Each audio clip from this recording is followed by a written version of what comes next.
Okay, well, in Sheffield, the late 70s was a time of great privation economically in Sheffield, and it was not a great time to be growing up as a teenager from the point of view of looking at what jobs you were going to get or how your future was going to pan out. But the good news was, because a lot of the industry was was shutting down at the time, there were lots of industrial properties free or cheap to use for rehearsing and pretending that you were in a band. So there was a lot of bands rehearsing in old industrial properties. We were amongst them, of course. We like to think that we had something in common with Andy Warhol's factory. We were all kind of vibing on this idea that we were this kind of not slightly grungy, completely grungy kind of in semi-industrial factory that was making art. And so the music scene was quite vibrant. There were always bands rehearsing around Sheffield. You just had to walk around the streets. The city centre's quite compact, and there were lots of what we call little mesters, old engineering works that were full of bands rehearsing, and you'd often bump into, like, say Martyn Ware or something before ABC, and the cabs were like the dons of the Cabaret Voltaire were like the dons of the entire scene. They would be like the mentors for us and a lot of other bands. There was a big scene around Sheffield University where we did about 4 or 5 of our early gigs. And it was a big experimental scene, and there was an interest in more experimental stuff that wasn't just purely electronic. It was more music concrete and stuff like that, a bit more like Cabaret Voltaire. There were also bands like Artery around in Sheffield at the time who were regarded as potentially the next big thing. There were even bands like Pulp knocking about back in the day. And all this was kind of, as soon as punk came along, we all grew up with glam, you see, and a love of kind of New York Dolls and maybe things like Suicide from New York and stuff like that. So to us, punk was just like pub rock. We liked it, and we all wore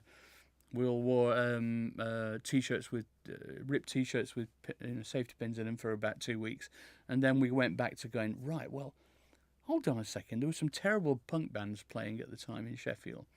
We thought, why not? This means we can do anything. And we were seeing them on Top of the Pops at that time. So this led to a big explosion of bands doing unusual stuff. Some were terrible, some were quite good. We, as the Human League, never had any idea that anybody would ever be interested in putting out any of our stuff. And of course, it was clear that as soon as we started creating stuff like Being Boiled, that there seemed to be a genuine interest from people, not the least of which was Bob Last. The whole scene, it was like a kind of art project. It wasn't really so much about being in a band and, getting all the girls. Well, it wasn't about getting all the girls, but it wasn't, we were doing art as far as we were concerned for our own pleasure, not for any potential economic gain. It made us happy to do it.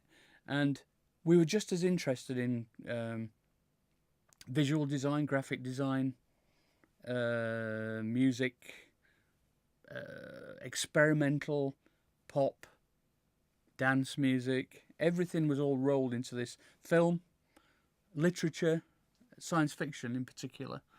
The early Human League albums are extremely influenced by people, novelists like Michael Moorcock, J.G. Ballard, everything. Pere Ubu. A lot of the more surrealist and, shall we say, edgy kind of creativity was incorporated into this package, which was really music and art and visual representation all wrapped up. And it wasn't just us that was doing this. I mean, everybody, it seemed to be in the air, as you mentioned, there was Factory Records around about that time as well. And, they were doing editions, and all that kind of vernacular of collectibles was really incredibly don't know, alluring to us. I can't explain why really. I just the idea that you had to have all the fast records in sequence because it was like an oeuvre, right? We didn't call it that. It's a fancy name that I've come up with since then. But it was like it was a bit like collecting trading cards, bubblegum cards or something. You wanted to be part of this scene. It wasn't quite a movement, but it was a scene. And the scene, we just thought that our little bit was in Sheffield. We didn't realise it was happening in other parts of the country, really. Paul Bauer, I met as a fellow trainee manager at the Co-op in Sheffield, boning bacon and stacking shelves, and we both started on the same day and that's how I met Paul. Had I not met Paul, none of my career probably would have ever happened. He was the key to it all. So he was in 2.3. He was the lead singer and writer. And he introduced me to lots of people, including Glenn and Ian and Meat Whistle, which is the kind of arts project that we all met in Sheffield. And he was the one who heard Being Boiled and said, "You've got, this time the 2.3 single All Time Low had just come out on Fast." He said, "You've got to send this to Bob. I reckon he'll really like it. I think it's brilliant." I'm going, "What are you talking about?" It's like, it cost £2.50 to make this thing. It's a piece of tape in mono, bouncing track to track. We didn't even have a mixer. We had a microphone and one synth. And we created all this, two synths, sorry. Two cheap synths. And we created it from that. And we're going, no, it's me. First of all, it's in mono. Nobody's going to want to buy a mono record, And so we said, well, we've got nothing to lose. So we put it onto a cassette, sent it over to Bob. Bob absolutely loved it. He said, "Have you got any artwork in mind?" So I sent him the famous cover of Being Boiled. If I remember rightly, the first draft of it the front cover was pretty similar. He added the lovely salmon pink colour and Pantone, whatever it was, but the idea for the typeface and the buildings with the different musical markings on and the people letter-set figures, that was all my idea. So basically, he took my design and just kind of knocked it into shape, and but that was just as important to us as the music was. This is the irony of it. We didn't know what was usual at all about. We were just confused that anybody would be interested, because we thought it was pretty out there, to be honest. Never ever from the start did we ever seek fame and fortune. It was just doing it literally for artistic reasons. And some would say that's to our detriment in the ongoing story of the Human League. But we got the message eventually with M17. So not meeting him, I didn't think anything about it really. I just thought, well, this guy wants to put it out.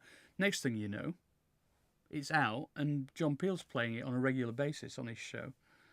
Oh, God, this is utterly crazy. It sold I think around about 5,000 in 10 weeks, just on word of mouth and a bit of airplay.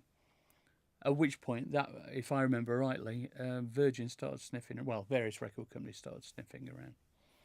Bob was a very appealing character to us because he was not very much older than us. But he had this kind of aura around him that he was like he was like your dad or something. He was really quite authoritative. That's the word I'm looking for.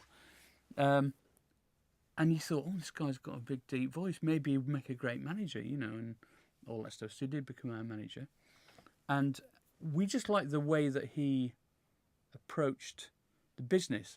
Also, the fact he was close friends with Malcolm McLaren, who he regarded Malcolm to be his kind of Machiavellian mentor, and we quite liked that. That was quite cool. And then Hillary was lovely as well, and we've always had an affinity with the Scottish people, probably because of the whole, we're socialists. Socialism is a big thing in Scotland, and we've, as shown on the first Hem 17 album, it said London, Edinburgh, Sheffield. And so we've always had this affinity with Scotland, and it just fitted perfectly, the whole thing for us. I love the idea. I mean, we thought it was only punks who were going to get signed to these kind of independent labels, so it was of great pleasure to us, because we used to do our own fanzines, for instance, and we did everything else associated with the punk movement. We even formed, one-off bands that were there for that would exist for one day. We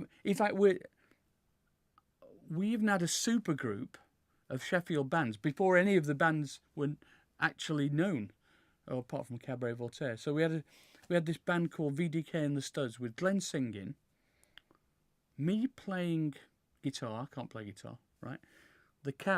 Richard Kirk and Chris Watson playing synths at the back, Hayden Boys Weston from 2.3 on drums, Paul on guitar, Glenn singing and playing 3-string bass, who couldn't play bass either, really. Addy Newton, we went on to Clock DV8. It was like, we formed a supergroup before anybody had ever had any success, really. It's quite interesting. I think we were so intent on authenticity and being taken seriously as artists that we thought Fast was the right home for that sort of thing, just prior to moving what we thought immediately into a fantastic kind of string of #1 hits, a la ABBA or something. Of course, we were completely wrong, but the point being, we like the idea of this keep people on the toes kind of thing. I remember Paul Bauer saying to me when we released Dignity of Labour, he said he virtually accused us of betraying our opportunity. He said, "What are you doing releasing this rubbish for? Come on, you can write some great pop songs here." And I said, "We are going to. Don't panic, Paul. It's fine. We just wanted to, we were big fans of kind of ambient music and Eno and, Tangerine, not so much Tangerine Dream, Kraftwerk, but a lot of the German, Can, Neu, those Amon Duel. We were more interested in that kind of the legacy of prog rock, really. So that was something we wanted to nail our colours to the mast. Say, look, just because we like pop music doesn't mean that we don't like experimental electronic music. So when people go, I have a company now that writes 3-dimensional soundscapes for all sorts of reasons, and when people go, "Oh, you suddenly got into," this was like from 2000 or something, why have you decided now to move into ambient music? I said, we were doing it in 1978, 9. We've always been interested in that stuff. You forget how new and it's just a given part of the landscape now, isn't it? Ambient music, but in the kind of mid-70s, it was very, very exciting and new. And Philip Glass, suddenly we woke up, Philip Glass and Steve Reich and Laurie Anderson was doing all that stuff, and it was a very exciting time. Well, Bob liked to play his cards close to his chest, and to be honest, we didn't really want to get involved in the business end of things at that point. We weren't behind the door. We were a bit wet behind the ears, but we weren't, to mix a metaphor. But we weren't. It wasn't like he was doing things without our knowledge or anything, but we just rather let him get on with it. So, but we were very intent that if we were going to get signed to a major label, it had to be the right label. So we were meeting quite a few people. As I mentioned, we met Chris Parry from Fiction Records, and he took us into this office that had no furniture in it. It was literally just a carpet. It was about this size. And he said, "Oh, you can sit on the floor if you want." And he played us "Killing an Arab," right, by The Cure, as though this was going to convince us to sign to his label. And I'm going, don't think it's really. Nice guy and everything, but not really our cup of tea. Kind of experimental guitar rock. So there was that, and then there were more conventional record companies like EMI, who the very second you walked into the building, you realised that's not where you wanted to be, because it was very, very straight and corporate. Virgin was always pretty much top of our list, I think, because previous to this we had a band called The Future with Addie Newton, who went on to form Clock DVA. Band. It never performed or anything, but we did do some recordings.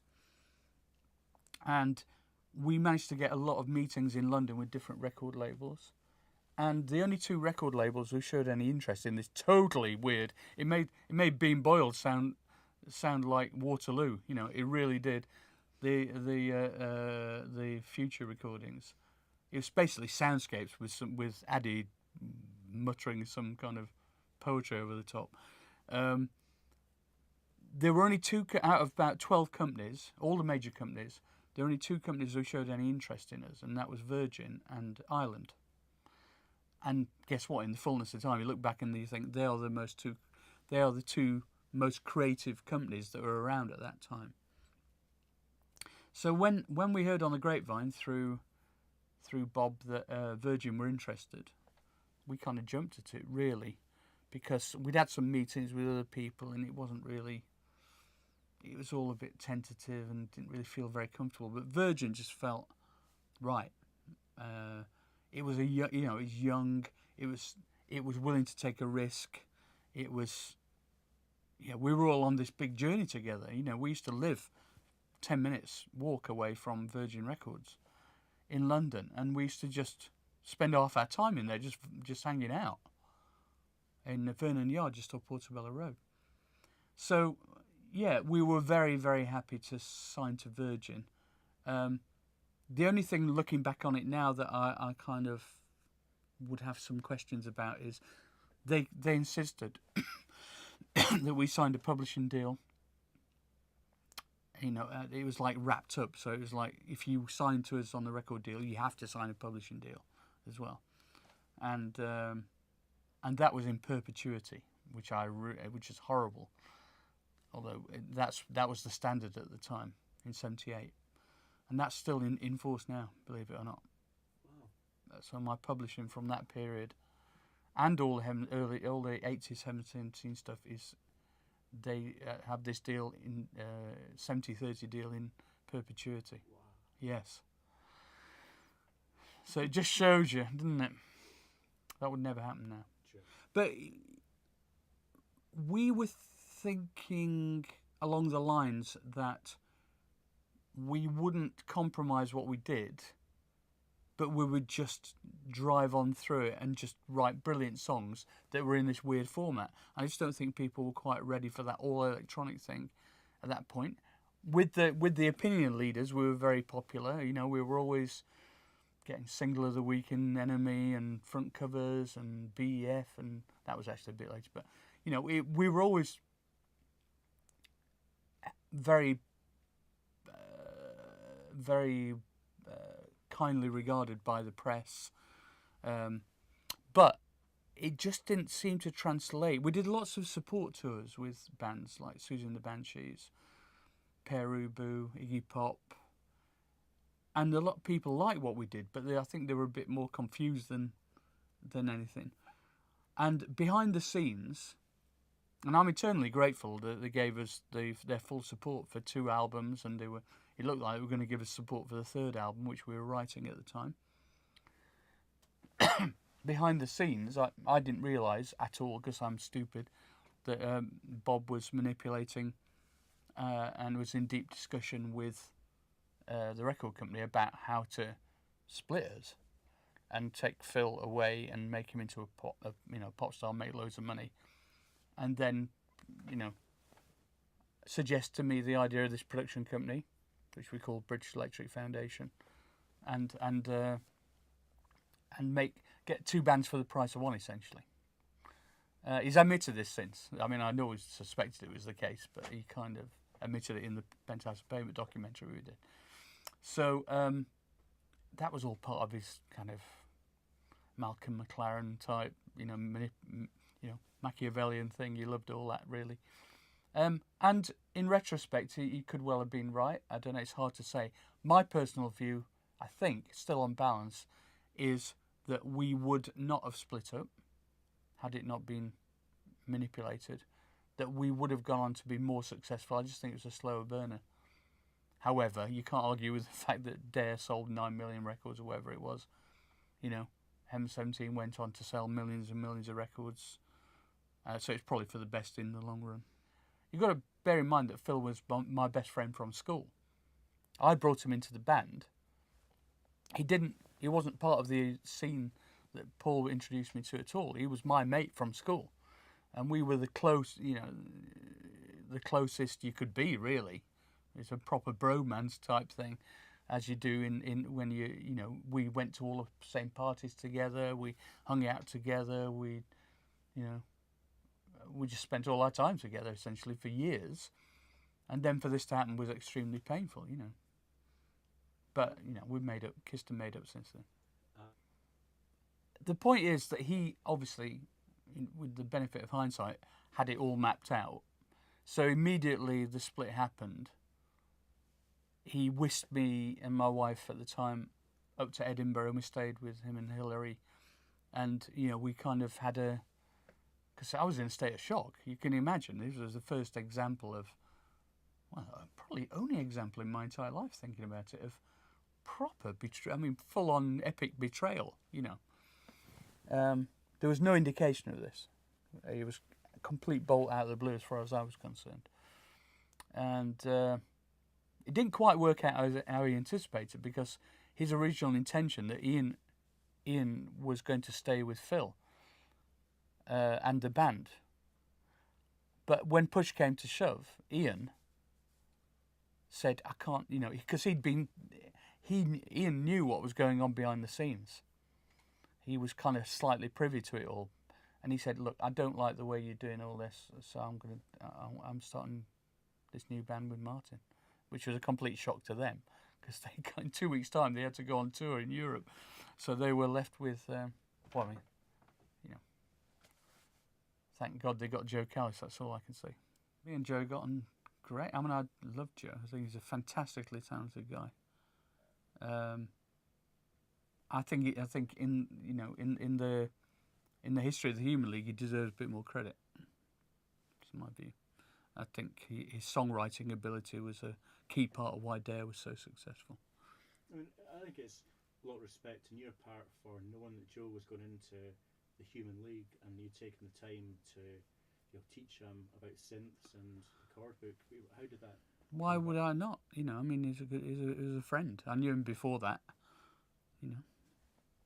I don't hold grudges, really. And I wanted to help him any way I could. Right, let's start with the BEF thing. So we thought it was funny, ironic, to look at this new production company and make it look as though it had been around since the 30s or something. So the original idea was like, let's imagine there's a brass plaque outside an old stone building near the Bank of England or something, and it's actually, that's it. It's been there forever, you just not noticed it. So that was the idea behind that. And making it look like it's full of authority, and that's what. And actually, it was Bob who designed the logo, based on the idea of I wanted the letters to look kind of monumental, like they'd been carved out of stone, and that kind of thing. Anyway, so that was that idea, and we loved the irony of it. And we'd always said in our interviews that we'd always taken a pride in understanding what the business was about and stuff. And when it came to M17 and the Penthouse Pavement cover, distinctly remember it was Ian Marsh came into the studio one day and he said, I think we should do a cover that's like this. And he brought out this Toshiba advert, which he ripped out of Newsweek. Now, how many 20-year-olds in working class Sheffield will be reading Newsweek? This is Ian. That's why he was a genius. in my view. And he brought this in, and it was like one of those hand-painted montage things, you know. And it's got some strap line on the bottom saying, you know, the company that's everywhere in the world, or some crap, you know. And we thought, right, we're going to use that kind of language, that vernacular. It's going to be like an artwork. We just need a painter who can do this sort of thing. And it just so happened that we were hanging out at Virgin Records, and we mentioned this idea to them, and we showed them the thing, and they said, no, just the man. It was actually Ray Smith who did our covers, and he had just done the Skids cover, right? You know, the one that looked a bit like Lenny Riefenstahl or something? What was it? Europa? Yeah, Europa, yeah. So, slightly dubious Nazi references, but we'll leave that. And he'd also done the Henry Cow record. Remember the woven paint cover? You don't remember anyway. It's an early Virgin record. And just thought, this is the guy. So he took us into Townhouse where we were recording. We took loads of Polaroids and stuff, and he created this montage, painted it as though it's real. And we did it in the vernacular of it looking all white and shiny. And now, we are not a hippie band, right? Now, we are going to prove, Phil and the record company and everybody, that we are sharper, cleverer, potentially more successful. We didn't do that one. But, no, I mean, it depends how you... I think we did, in a way. But definitely, then there was an element of... it's funny, I was reading...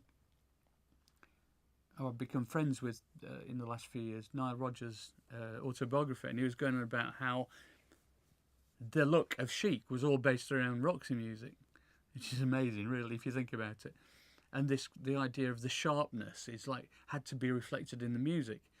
So it's a bit like what you eat, you are what you eat. You know, if you dress sharp, you have to make sharp music. You couldn't dress in suits and you know, really sharp shirts and ties and everything and do stuff that's a bit vague. It's got to be pin sharp. So that really, synesthetically, kind of influenced the way that we approached Penthouse and Pavement. It's quite interesting, isn't it? So it's again back to this whole world of the graphic representation of the band was wrapped up with how we sounded and building imaginary narratives in people's minds. Yeah, I can't remember, to be honest. Well, he negotiated the publishing deal and the record deal, and he helped us negotiate the British Electric Foundation deal, of which Hem 17 was the first project in a supposedly long line of bands which never transpired, because Hem 17 took up all our time. Although we did the BEF albums every 10 years, but that's a sidebar, really. Yeah, I mean, basically, he sold his rights in Hem 17 and all our rights. He sold them to Virgin at some point in the 80s, and that's it, really. And at what point did he stop managing you? Was that in the 80s at that? I think that was after the first album. I can't remember. I honestly can't remember. Sure. But we decided to look after our own affairs anyway, because by that time we got enough experience. And really, and I often say this to young bands when they're starting out: if you're smart, the best thing to do, get a good accountant, get a good lawyer, and get on with your record company. And you don't need a manager. You need a tour manager if you're touring for logistics and stuff, but that's it. Do you really need a strategist? You can figure out what you want to do yourself nowadays. Take some advice, you know. You don't have to have somebody taking 20% of your income.